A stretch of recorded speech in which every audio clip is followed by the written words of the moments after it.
যেদিন ঠাকুর অগ্নি ও তাহার দাহিকা শক্তির ন্যায় ব্রহ্ম ও ব্রহ্মশক্তির প্রকাশ বিরাট জগতের অভিন্নতা কেশব প্রমুখ ব্রাহ্মগণের নিকট প্রতিপাদন করিলেন, সেদিন যে তাহারা সকলে সাকার উপাসনাকে নূতন আলোকে দেখিতে পাইয়াছিলেন তদ্বিষয়ে সন্দেহ নাই। তাহারা সেদিন নিঃসংশয়ে বুঝিয়াছিলেন যে কেবলমাত্র নিরাকার সগুণ ব্রহ্মরূপ নির্দেশ করিলে ঈশ্বরের যথার্থ স্বরূপের একাংশ মাত্র নির্দিষ্ট হইয়া থাকে।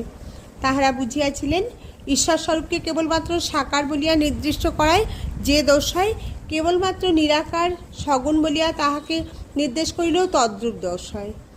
কারণ ঈশ্বর সাকার জগৎরূপে ব্যক্ত হইয়া রহিয়াছেন, নিরাকার সগুণ ব্রহ্মস্বরূপে জগতের নিয়ামক হইয়া রহিয়াছেন।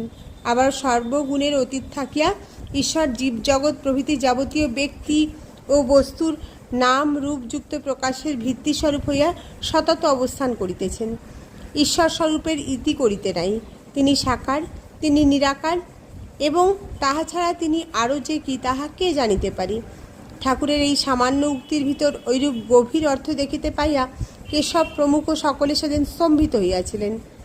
আচার্য প্রতাপচন্দ্র মজুমদার একসময় দক্ষিণেশ্বরে আগমন করিয়া ঠাকুরের সঙ্গলাভের পর সমাজে আধ্যাত্মিক ভাব পরিণতি কিরূপ ও কতদূর হইয়াছে তদ্বিষয়ে জিজ্ঞাসিত হইয়া বলিয়াছিলেন, ইহাকে দেখিবার আগে আমরা ধর্ম কাহাকে বলে কি বুঝিতাম, ইহার দর্শন লাভের পর বুঝিয়াছি যথার্থ ধর্মজীবন কাহাকে বলে।